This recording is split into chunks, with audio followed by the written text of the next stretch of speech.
What's good, YouTube? It's your boy Bobby G. We back with another vid. We got another reaction vid for y'all. Before we jump straight into this, hit that like button, hit that subscribe button, drop down in the comments another video for us to watch.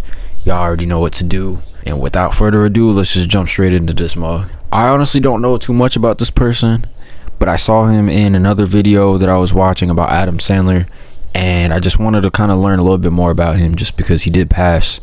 So here we go, the tragic death of Chris Farley. Gentlemen, please welcome the human thunderball, Chris Farley. Here we go! My golly! Look at this. Now, look, man, That's a whole lot of... oh my God! Yeah, God! Yeah! Very, very impressive. That's quite an entrance. Let me tell you something. On that program, no offense to anybody else, you're the life of the party, buddy. He would go down the street and just perform for everybody. And I'm telling you, everybody loved Chris Farley. The young, the old, the smart, the stupid, the people that liked him, the people that hated him. He never thought he was funny, which was bizarre because everybody always laughing whatever he said. It was sad because he said, like, I wish I was funny like Belushi. He was the funniest guy in the room, and he just never felt like he was worth anything. Yeah. I look at Chris Farley the people I'm really mad with. There was so many people in Farley's life that literally just got him sober enough to work and make money for them. Right. And that's why he's dead. It's about the last time I saw Chris Farley, and it was one of the saddest things I ever saw in Hollywood. But they had a serious conversation, and after the injuring himself, he put the fans' laughter above his own. Okay, I just wanted to make sure that there was still like some narration in here because yeah, it was kind of Literally just got him sober enough to work and make money for them. Right. And that's why he's dead. It's about the last time I saw Chris Farley, and it was one of the saddest things I ever saw in Hollywood.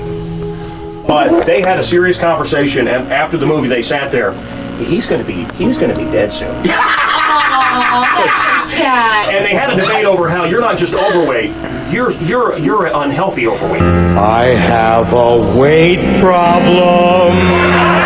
It makes me sad. There's no one quite as sad as me. He could fall straight without putting his hands out. Oh my gosh. And if you try to do it, you always put your hands out. It's survival, your survival instinct. And he didn't have that survival instinct. Ladies and gentlemen, about an hour, I guess, before we taped tonight's program, we heard very sad and upsetting news. We found out that Chris Farley died. 33-year-old Chris Farley, one of America's best known. Oh, at 33? Come on, dog. What the fuck, bro? Combined actors and comedians. Where his brother found him dead this afternoon. At some 290 pounds, Farley was extremely overweight. This is footage of Chris Farley's last ever TV appearance. From the moment he turned up on the SNL set, it was clear something was wrong with Chris. He was sweating heavily and was... Yeah, bro, this guy right here just looks out of it. He just looks distressed. I mean, he looks like he's just not, he's thinking about some other shit. First off, he's definitely looking off into the distance. He don't look too good. Out of breath and was struggling to speak properly. I've learned lessons about responsibility. There were oxygen tanks hidden on the side of the stage because the staff were worried that Chris would not be able to make it through the performance. 2 months after this appearance, Chris would pass away at 33 years old. The man who had entertained millions would die alone. In his final moments, as he collapsed to the ground, he pleaded with the woman he was with to stay, saying, "Please don't leave me." But she left Chris there to die alone. Chris had always idolized John Belushi and sought to emulate him. He lived fast and died young like Belushi, with them both passing away at 33 years old in an eerily similar manner. and despite bringing happiness to millions. That's weird. That's weird as hell. I'm not really too big into like atmospheric shit, but that's weird, bro. How they both gonna die at 33 with the same stuff? Didn't Jesus die at 33 too, bro? Like, that's just weird, bro. That shit is weird. Chris could never make himself happy. Behind the jokes lay a deeply insecure and unhappy man who felt as though he was unlovable. So how did Chris end up dying in such a tragic way? Join us as we explore the tragedy of Chris Farley's life and demise. Chris Farley's early life began when he was born in 1964 in Madison, Wisconsin. He was the middle child in a large Catholic family of 6. At home, the young Farley consumed VHS recordings of Gleason, Carson, and classic comedy films constantly. From the very start, Chris was immersed into the world of comedy. He, his brothers, and father would often memorize and practice comedy routines. But his childhood was not all laughs. From an early age, Chris struggled with his weight and was made fun of by the other kids. However, he quickly learned to use his size to his advantage by making fun of his weight to prevent others from doing so. For the rest of his short life, Chris's weight became a big part of his comedic persona. However, deep down, Chris always resented being typecast as the funny fat guy and was deeply insecure about his weight. He worried that if he lost weight, people would no longer find him funny. And in his personal life, he felt as though his weight made him unlovable. These feelings of insecurity would haunt Chris until his final moments, as we will discuss later. Chris was not the only overweight person in his family. His father, Thomas Farley, was also very heavy. At his peak, his father... Jesus Christ. Okay, so this was definitely in the writings. Like, this didn't just come out of nowhere. Like, bro is... Like, he just... When you're this big, bro, there's no way that you're not gonna pass this genetically down to another kid. Like, holy... They weighed over 650 pounds. Nah, bro, that's... The young Farley was greatly upset when he used to see others staring at his father's weight, and he had to endure hearing them mocking him. Bro, that sucks, bro. That sucks, and that's fucked up. But, like, damn. That's just how kids are, though. Kids are gonna make fun of, like, shit that's not normal. Tell me that as a boy, he would walk with his father, and all he would hear was the talk, you know. I don't think that ever left him. Despite what others thought of his father, Chris greatly loved his father and always wanted his approval. He competed for his father's attention with his brothers around the dinner table by trying to make him laugh. Chris's desire for approval extended beyond his father. He was always acting over the top and performing in front of others to try and get their approval. Full of mischief and energy, Chris refused to stay cooped up inside, instead concocting games and spectacles constantly. In elementary school, Chris would sing songs atop the bus seats, much to the chagrin of administrators. The thrill and acceptance from other kids fueled his class clown antics. Though gently disciplined by nuns and his exasperated father, Chris refused to tone down his comedic antics.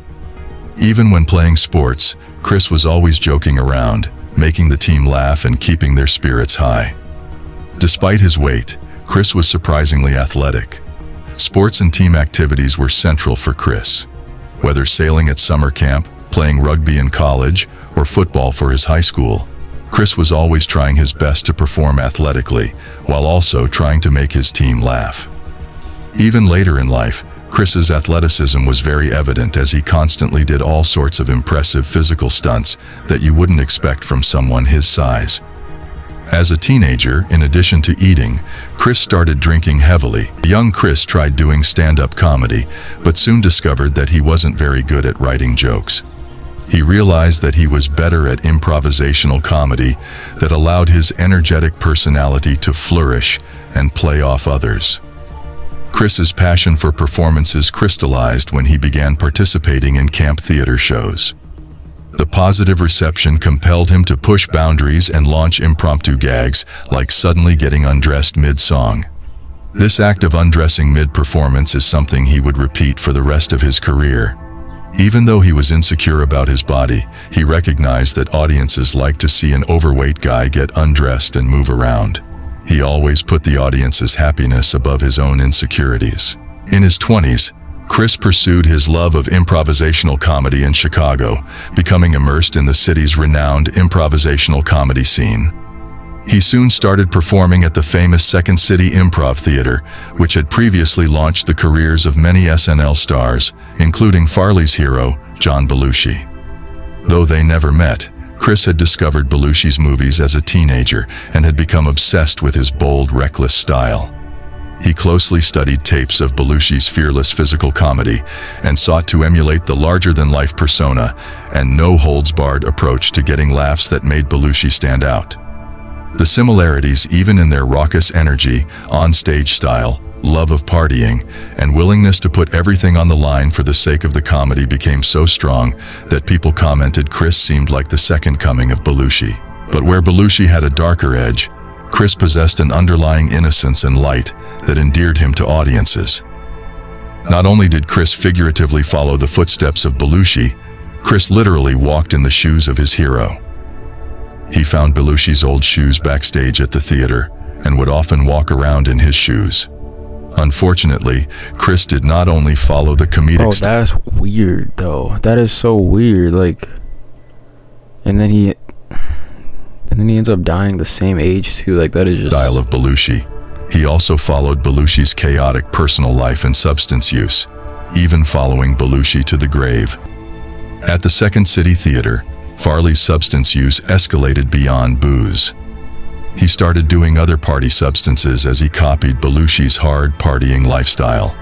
But on stage, Farley soon stood out after he unleashed his very energetic and very physical comedic routine and his willingness to do anything for a laugh, like dropping his pants on stage. He soon caught the eye of the director, Del Close, who was known as the father of improv comedy. Del saw immense potential in Chris's unrestrained physicality. Audiences loved Farley's energy, and he soon meteorically rose to win a coveted spot in Second City's main stage cast. This initial buzz caught the attention of the producer of Saturday Night Live, Lorne Michaels. In 1990, Farley caught his big break as he was hired by Saturday Night Live, transforming Chris from a local comedic icon to a national icon. When Chris first joined the Saturday Night Live cast in 1990, critics initially dismissed him as just another generic funny fat guy. However, Chris soon proved critics wrong, and his legendary tenure on SNL has gone down in history. His performances filled with his explosive, contagious energy and raw physicality soon made him a fan favorite. And he had a rare talent for balancing his excessive physical humor with an underlying warmth, innocence, and sweet nature that made him a sympathetic and likable figure that resonated deeply with audiences. Farley had multiple unforgettable characters that showed his extraordinary range and Bro, is that Adam Sandler and David Spade, bro? That is crazy. Fearlessness. I don't think SNL could ever be like this again. Like with these types of lineups. He always showed a complete commitment to his characters, no matter how outlandish or absurd they were, and was more than willing to be foolish and self-mocking to make a... Bro, this is Holly weird, dog. Like, this is Holly weird right here, bro. It is acting and shit and all, so I get that. But I just feel like there's so many different ways to be funny. Y'all hear Cat Williams say it, bro. There's too many other ways to be funny, bro. Others laugh. This dedication made his performances not only convincing, but also magnetic, with his hilarious drag performances as the most volatile member of the Gap Girls trio, winning critical acclaim. But perhaps his most famous character was that of Matt Foley, a flailing, boisterous, and clumsy, disaster-prone motivational speaker. As Foley, he rushed around the stage delivering inspirational speeches that rapidly deteriorated into him thrashing about, breaking furniture. Here's Matt! There's you there! Whoops-a-daisy! And warning kids they'd become losers living in a van down by the river, a line which became iconic. When you're living in a van down by the river! His pure dedication to embodying Foley, no matter how foolish it made him look, resonated with audiences, and Farley fully committed his body to sell the caricature. Despite his size, Chris showed agility and fearlessness in his stunts. Whether it be gyrating on stage, tumbling downstairs, crashing through walls, or crashing through tables and throwing himself to the ground over and over. His over-the-top physical comedy was often contrasted against the mild-mannered, understated reactions of fellow cast members. Perhaps the most telling example of Farley's commitment to physical comedy was the legendary Chippendales sketch. Despite his initial reservations about showcasing his overweight physique alongside Swayze's athletic build, Farley embraced the role with enthusiasm. As they auditioned for the Chippendales dancers, Farley matched Swayze's movements with an earnestness that was both comical and endearing. He tore his clothing away to reveal his big-boned physique, a moment that clearly demonstrated Farley's willingness to put making others laugh above his own insecurities. The reveal shocked cast members, who averted eyes to maintain straight faces. The sketch was a massive success, and in under 5 minutes, Chris had etched himself into SNL history with this legendary bit. However, after Farley's passing, this sketch has come increasingly under fire for cruelly mocking Chris's insecurities about his weight. Farley's SNL co-star, Chris Rock, has voiced his criticism of the sketch. Although Chris concedes the sketch itself was funny, he argues that the ending of the sketch was mean-spirited and unnecessary. But at the end of the sketch, the guy comes up to Farley and goes, you're fat and disgusting and blah, blah, blah. It's just that at Chippendales, our dancers have traditionally had that lean, muscular, healthy physique, like Adrian's.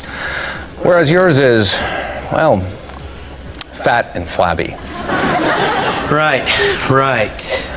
Fat, he dances, he damn near has a heart attack. Let him win the thing. Chris goes on to state that Farley was deeply insecure about his weight and appearance, and the sketch likely personally hurt his feelings. You know, he felt ugly. He didn't feel attractive. He didn't feel like people really wanted to be around him. And that sketch kind of fed into that. This clip highlights how writers often forgot that Chris Farley was a human being with feelings, and instead just cruelly wrote scripts mocking him as the fat guy who everyone loves to laugh at. Unlike Chevy Chase, Farley never protected his body by breaking his fall. Other comedians tried to convince Chris to take more care when falling through tables, but Chris refused to listen. He was fully committed to the act and wanted it to look as authentic as possible, even if he ended up injuring himself. He put the fans' laughter above his own safety. As Norm Macdonald stated, Chris did not seem to care about his health and always put performing first. Although at the time it made for hilarious comedy, in hindsight, Chris's lack of care about his own body and health was very tragic and would ultimately cause his premature demise. While on SNL, his substance use dramatically increased. Oh yeah, there's no way just like a regular fat person body could just take that type of damage daily. And I mean, he's making the big bucks, so he's gonna do it either way. Causing his co-stars to become increasingly worried. They forced Chris to go to rehab multiple times, but each time he returned to his old habits. Outside of the over-the-top physical sketches, Farley was also capable of much more subtle comedy. The Chris Farley Show sketches highlighted his versatility. In these, Chris played a version of himself, featuring insightful meta-commentaries that showcased his ability to connect with the audience on a different level. His tender vulnerability and likability shone through, even as he lampooned his own public persona. Show, I'm Chris Farley, and my guest tonight is one of the greatest musicians. God, that sounds stupid! God, I'm an idiot. I never know how to start these things. And off the SNL stage, Farley was also known for his friendly nature. The underlying warmth displayed in lots of his characters was not just an act. Behind the scenes, he treated others with respect. He developed strong friendships and creative partnerships, most notably with David Spade. Their contrasting energies, Farley's boundless childlike enthusiasm paired with Spade's dry wit, created a dynamic that was pure comedic gold. This chemistry was especially evident in their appearances as part of the Gap Girls trio. Chris also formed a close friendship with Adam Sandler. And years after Chris's passing, Sandler continues to keep his memory alive by singing tributes to Chris. My friend Chris Farley. By 1995, however, SNL chose not to rehire Farley. But he had already cemented his status as a comedy legend through his hilarious antics and risk-taking style on the show. His success on SNL led to him getting several movie roles. While at SNL, Chris had already appeared in multiple films. His first movie appearances were small cameos and supporting roles in comedies like Wayne's World, 1992, Coneheads, 1993, Airheads, 1994, and Billy Madison, 1995. He often appeared alongside his fellow SNL cast members in these films, capitalizing on their popularity at the time. Chris's brand of humor had translated seamlessly onto the big screen, but his big movie break came when he landed his first bona fide movie star role with Tommy Boy in 1995. In the movie, Farley starred opposite David Spade, and his real-life friendship and comedic chemistry with Spade struck a chord with audiences. Farley displayed surprising range in Tommy Boy, combining his expected crass physical humor with heart in the role. Although critics dismissed the film as lowbrow, the film was still successful amongst fans and would go on to become a cult classic film. The film cemented Farley's status as a comedic movie star. In heavy demand following the surprise box office success of Tommy Boy, Chris got more movie roles. However, he struggled to replicate the success of Tommy Boy, with Hollywood being more interested in making money than finding the right creative fit for Chris's abilities. The 1996 film, Black Sheep, featuring Chris, was a disappointment. While still financially successful, it was seen as a rushed, formulaic attempt by the studio to recapture the magic of his first starring role. Farley was a perfectionist and was deeply disappointed in Black Sheep, taking its mediocre reviews very hard. To cope, Chris returned to using substances. The last film released while Chris was still alive was Beverly Hills Ninja in early 1997. Although the film made money, again it was panned by critics with negative reviews, which deeply hurt Chris. In his final months, Chris filmed 2 movies that would be released after his passing. Almost Heroes, featuring Farley alongside Matthew Perry, was posthumously released to negative reviews, and it lost money. Likewise, Dirty Work, featuring the legendary Norm Macdonald and Don Rickles, was also released to negative reviews, and it lost money. Tommy Boy was not only Farley's big break in movies, but also the peak of his film career, as his appearances after that all went downhill. However, in his final months, Farley had a chance at a revival in his film career. He had been chosen as the voice for the upcoming film Shrek, with the original design of the character's body being based on Farley's own physique. He had recorded most of the lines for the film. All right. I want a home and someone to share it with, okay? However, Chris unfortunately passed away before he could finish his lines, and the film was canceled. A few years later, Farley would be replaced with Michael Myers, and Shrek would be released, becoming a major success. Although Myers did a great job as Shrek, it's hard to deny that Farley would have been better. Wait, so the person who voiced Shrek is named Michael Myers? There's no way.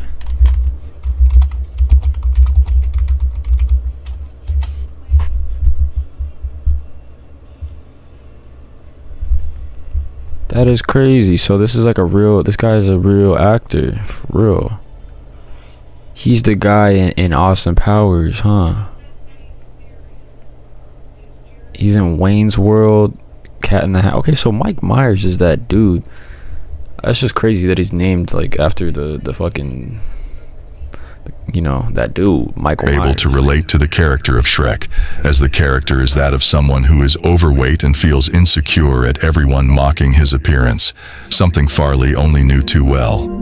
Had he lived longer and gotten clean, many believe Farley was destined to star in many more hit comedies on the big screen. But, unfortunately, Farley's demons were too strong. From an early age, Farley was very insecure. He thought that fame and success would have solved his insecurities, but unfortunately, it only made them worse. On stage, Chris was full of energy and always seemed full of life and happy. But off stage, behind the laughter and the glowing smiles his fans cherished, Chris struggled with depression, insecurities, loneliness, and a lot of unfulfilled desires. Ironically, the man who was loved by millions felt that nobody loved him. His relationship with fame and fan admiration was complex and, at times, overwhelming for him. On the surface, becoming an adored comic naturally gave him immense gratification. He literally put his entire body and being on the line each time to get his fix of gratification from the audience. But on a deeper level, this intensity of fan hysteria actually fueled crippling insecurity within him as well. He described terrifying feelings while waiting for the crowd's reaction after telling a joke and obsessing over box office results as a gauge of likability. Having to always live up to public expectations and be the wildest, funniest, and most energetic in the room was a lot of pressure and took its toll on Chris. Deep down, he was sad, but he could never let anybody know this. After all, nobody wants to see a clown cry. And he felt trapped and typecast as the fat guy who was just there for everybody else to laugh at. To cope with the stresses of fame, Chris started doing everything in excess. Chris had always struggled with excess, being obese from a very young age. After the young Chris saw other people mock his father's weight in public, this only worsened his self-image. He felt as though everyone wasn't laughing with him, they were laughing at him due to his weight. He dreamed of losing weight so that he could play serious, dramatic roles. But he worried that if he lost the weight, people would not find him funny anymore. To cope with insecurities about his weight, Chris sought solace in... Bro, and what's crazy is, like, once you get into these Hollywood positions, man, like, you have money, like, the food is now... I'm sure he got to a point where, like, he has access to whatever food and however much food he wants, you know what I'm saying? And with people like that who are as big as him, like, that shit could only go so far. Food, which only made the issue worse. When he would eat in public with his friends, he would always order double the food that everyone else ate. It was partly because he loved food, but it was also partly because he loved performing and knew people were entertained by seeing him eat so much. By the time of his passing, the 5'8" Chris weighed over 300 pounds. His weight led to him feeling unlovable. Since Chris never loved himself, he could never imagine someone else loving him for who he actually was. He felt as though people only loved Chris Farley, the on-stage performer, and not Chris Farley, the human being. He dreamed of starting a family in a genuinely loving relationship and having lots of kids, similar to how he had been raised in Wisconsin by his father in a stable environment. But Farley's deep-seated insecurities meant he could never get into a serious relationship with a woman, as he thought no woman was actually interested in him due to his weight. As a young man prior to becoming famous, Chris had struggled with women due to his weight. He would use his physicality and humor to try and get their attention. When a woman walked by, he would drop to the ground and start doing push-ups, while saying out loud, push-up number 60, 61, and so on, for comedic effect. Once the ice was broken, Chris revealed his gentle spirit. Yeah, maybe you'd like to go on a date ski. Girlfriends appreciated his kind heart underneath the wild exterior. But his insecurities meant these relationships never lasted. As he got more famous, his insecurities with personal relationships only got worse. Hollywood actresses suddenly began showing interest in him. They were attracted to the genuine sweetness that lay beneath his imposing figure. His innocent charm was in stark contrast to the typical leading man allure. But Chris felt unlovable and assumed they were only interested in his fame and money. He worried they would reject him when they got to know him better. As a result, Chris avoided any real relationships with women, too scared to commit as he feared rejection. Now, the last time you were here, a lot of ladies called up. Are you a single man? Yeah, I am, man. Are you? So, hello, ladies. Okay. Are you looking for a hometown girl to share your millions with? That's right. Instead, he only pursued transactional relationships with ladies of the night, preferring the clarity and safety of a transactional relationship over the vulnerability of a romantic relationship where he could face rejection. Tragically, his final hours alive were spent with a lady of the night. As he lay there dying, she abandoned him. He was always afraid of rejection, and in his final moments, he was rejected and left to die alone. Eating wasn't the only vice Chris used to escape his insecurities and the pressures of fame. He turned to much more serious substances as well. Since his college years, Chris liked to drink a lot, leading to frequent blackouts. But as his career started, his substance use quickly escalated beyond booze. Having idolized Belushi, he sought to emulate Belushi's hard-partying lifestyle. He started doing coke and other party substances while at Second City Theater in Chicago. He developed a reputation as the funny guy at parties who always did too much. After he got his job at Saturday Night Live, his substance use spiraled out of control. As career pressures mounted on SNL, he would use substances on the set between shoots.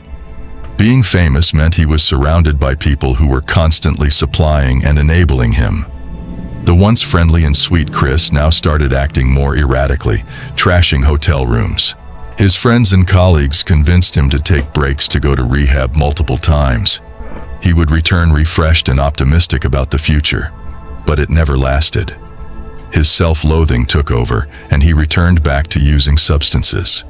Similar to his fear that losing weight would mean he was no longer funny, Chris worried that if he quit substances, nobody would find him funny anymore.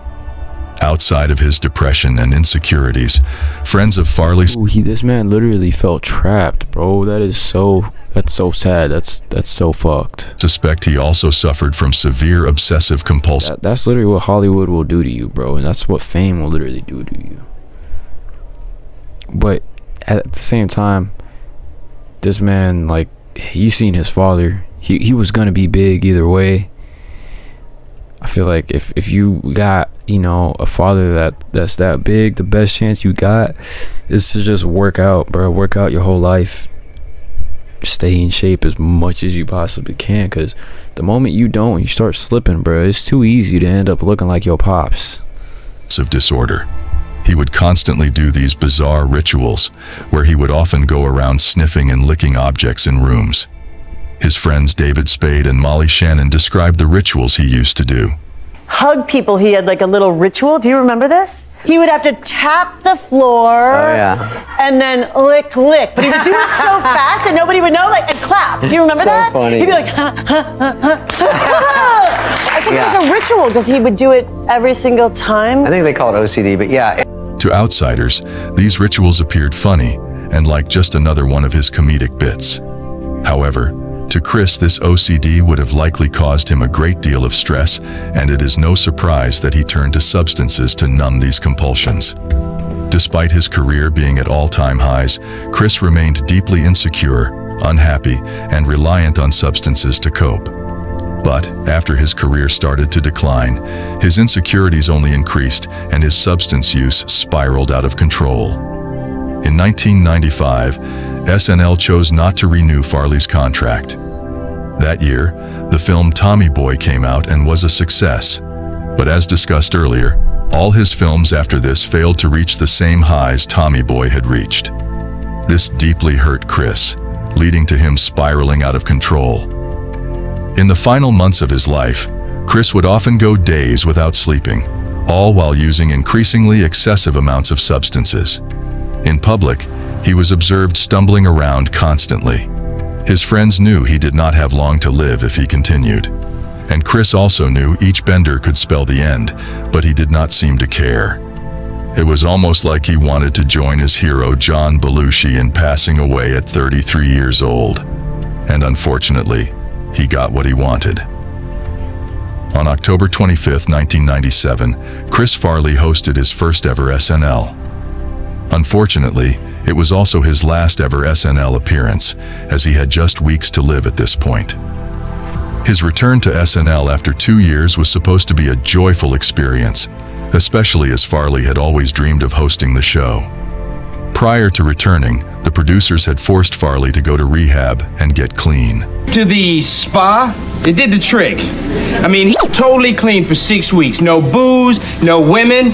Still got the eating thing. I'm not gonna kid you about that. However, it was clear to everyone on the set that Farley had returned to his old habits. In the days leading up to his appearance, he was drinking heavily and consuming lots of substances on barely any sleep. And from the moment Chris arrived on the set, he appeared extremely short of breath and was covered in sweat. The crew were worried that Farley would collapse on set, so they had oxygen tanks ready on the side of the stage.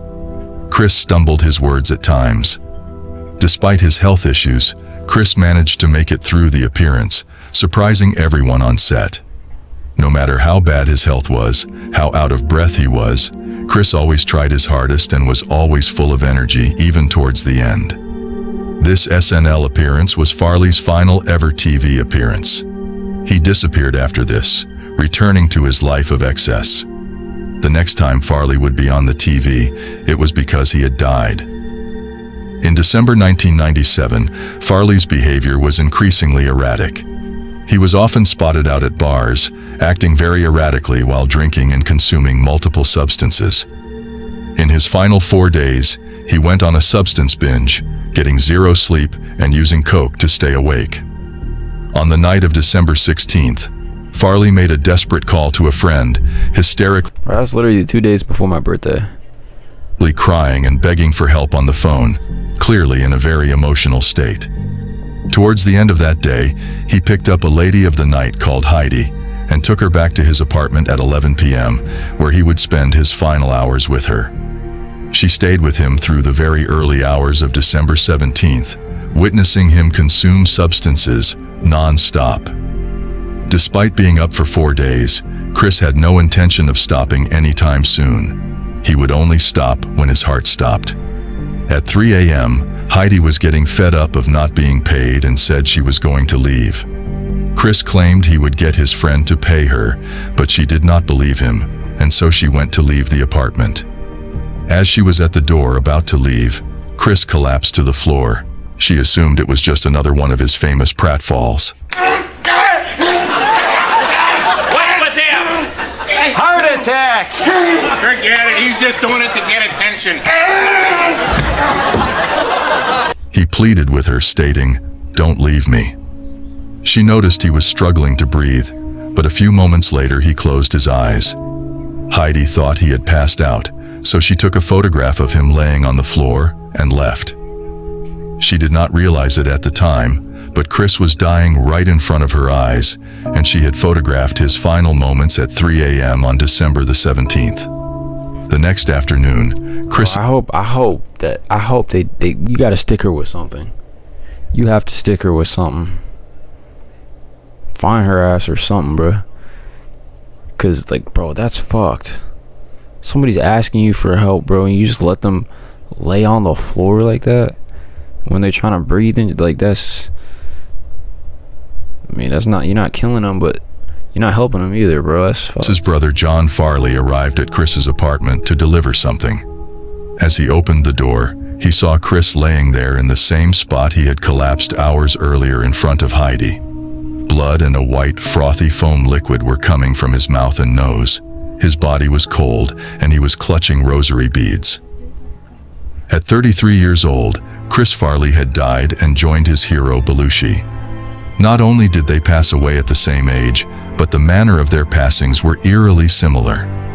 The investigation revealed that Chris had passed away from a speedball, which is when coke is mixed with heroin. Years earlier, Belushi had also passed away after having a speedball. Farley's lifetime of excess had finally caught up with him. The combination had caused his already fragile and overworked heart to give in. The investigation also revealed... See, bro, like, somebody who's as big as him can't be doing this on the daily. He's literally using all of his energy to scream and move around and be sporadic, which is probably funny for everyone, but that shit is a real workout for someone as big as him who's not on a good diet. Revealed other grim findings. It found he had severe coronary artery disease, with plaque buildup resulting in 90% of his artery walls being blocked. He also had fatty liver from years of drinking, and his lungs showed signs of edema and congestion, a result of his substance use. And it also found that the 5'8" Farley weighed over 300 pounds. Chris had a meteoric rise and an even more meteoric fall. The man who had entertained millions had died alone. Farley had always appeared as an innocent, sweet, and upbeat man to the millions who loved him. But deep down, he was deeply insecure and unhappy, and nothing ever seemed to fill that hole. The self-doubt that led to him trying to impress others had fueled his comedic genius, but this self-doubt also fueled his demise. His dreams of breaking out of comedy into more serious acting roles would remain unfulfilled, and his dreams of starting a family would also unfortunately remain unfulfilled. He was always worried about his father's health, but Chris would end up being outlived by his 61-year-old father, who, after hearing of Chris's demise, stated Chris was in God's hands now. The comedy world mourned the loss of Farley, a man who had brought immense joy and laughter to audiences.